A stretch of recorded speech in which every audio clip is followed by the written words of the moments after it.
you provide us with some background information about the works the OceanSide congregation is going to be supporting in the month of December? Notice the word works. There's two of them, folks. We're going to be supporting the Mount Dora Children's Home, and we're going to be supporting Rain Tree Village Children's Home. Here's what's interesting. Both of these works are already in our budget. And yet, the elders thought, if they're good enough to be in our budget, then they are good enough for us to support in addition to our budget. So all the budgeted money, or all money over budget, will go to these two works in the month of December. So let's talk about these two works. When were they founded? Mount Dora was founded in 1945. Rain Tree Village was founded in 1967. Mount Dora has a campus of 40 acres. Rain Tree Village a campus of 20 acres. On the campus there are two cottages at Mount Dora that house boys or girls, and they also have several other homes that are now used for single-parent programs. Rain Tree Village has 4 main cottages that house either boys or girls on their campus. Brian Mast is the president of Mount Dora, and we find that Kenny Holton is the president of Rain Tree Village. Kenny's been there for years and years and years, a long time that's there. What kind of kids are served at those two homes? First point I want you to realize, folks, is we're talking about real kids, real children. You know that? They're just kids, just like ours, our grandchildren. And what's interesting is, if you ever work in that environment, that's what you find out. These are wonderful, precious human beings. Their circumstances, their situations in life, the things that they've had to face have caused them a lot of trouble and a lot of difficulty, but they're just what? They're just young people. And if they're given a chance, if they're nurtured, and if they're trained properly, guess what? They can be wonderful human beings, and their lives do not have to be ruined. Some of them are children without parents at all. Some of them are kids with extreme behavioral issues. I'm talking extreme behavioral issues. Anger, depression, anxiety, all kinds of stuff that comes out. Some of them are dealing with mental health issues that are caused by all kinds of struggles those kids have faced. Sometimes those kids come out of a court system. Even at the ages of 10, 11, and 12 years old, they're already in the court system. That's sad, isn't it? And sometimes those kids are kids who are having some extreme difficulties in school. Normally, they may be facing almost every one of those challenges when they come into care. Can you imagine that? How many of you would open up your home and bring one of those kind of kids into your house? Just come on in, little guy. Let me take care of you. You're so precious. He'd be out of your house in a week. You know that? I'll guarantee you. If not a week, 2 days. Sometimes they can be tough kids. There's no doubt about it. The services that are offered, Mount Dora has a list of them on their website, so I just copied them. Here's some of them. Housing in a licensed home, a loving Christian house parents. They also provide basic needs such as clothing, food, a warm bed, enrollment in a Christian academy. There's one right there on the campus at Mount Dora.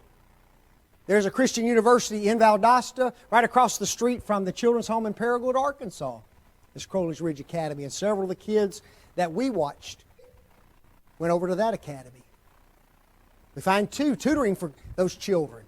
Professional counseling, assistance concerning health-related issues, whether it is medical, whether it is their eyes, whether it be dental, transportation to all kinds of events, doctor's offices, extracurricular activities, career and vocational exploration, and also participation in recreation, church, and spiritual enrichment activities. Here's something that's interesting. If you are a house parent at a children's home, you will never miss a worship service with those children. Isn't that something? You don't get to choose come Sunday night. You don't get to choose come Wednesday night. Am I going to go? Am I not going to? No. You are going.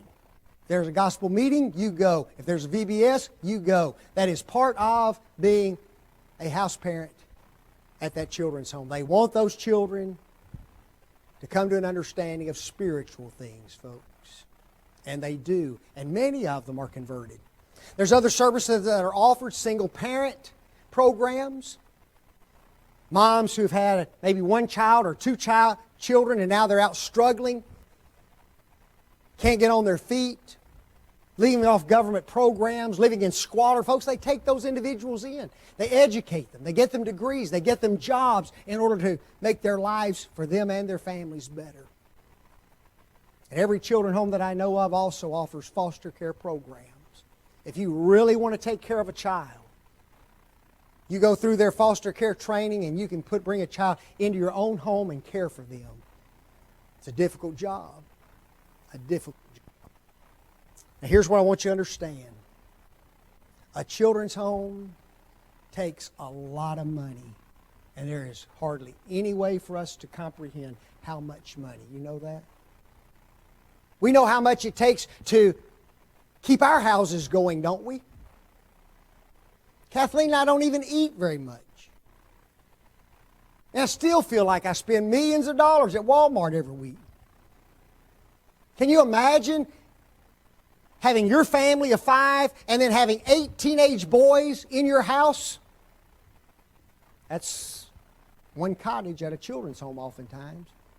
Food, clothing, medical, dental, school, transportation, counseling, staff building, maintenance and repairs, folks, on and on the list goes. The administration. Hundreds of thousands, no, millions of dollars it takes.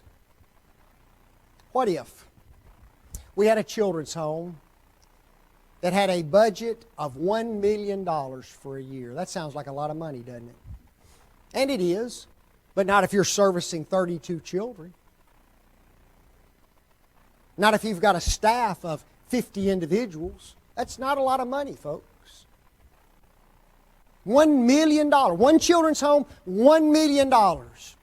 And a church comes along and they say this, we're going to give you $150 a month for a year.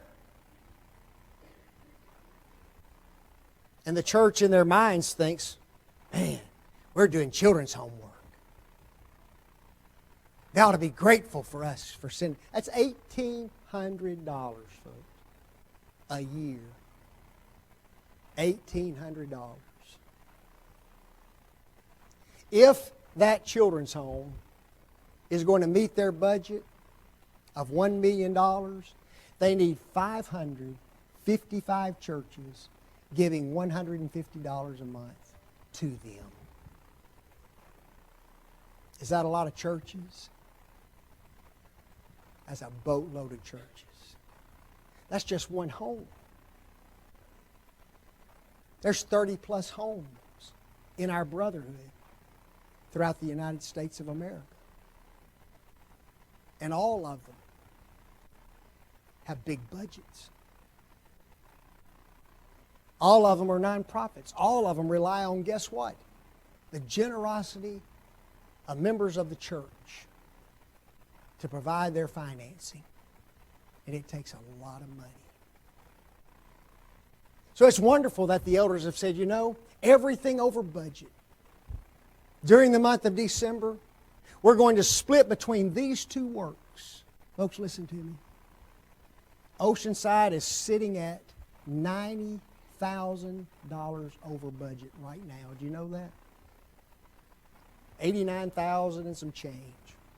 That's unbelievable. We've almost doubled our budget this year. We got one more month. And remember, that check's going to be divided between two works, Mount Dora and Rain Tree Village. So whatever we give above budget's going to them.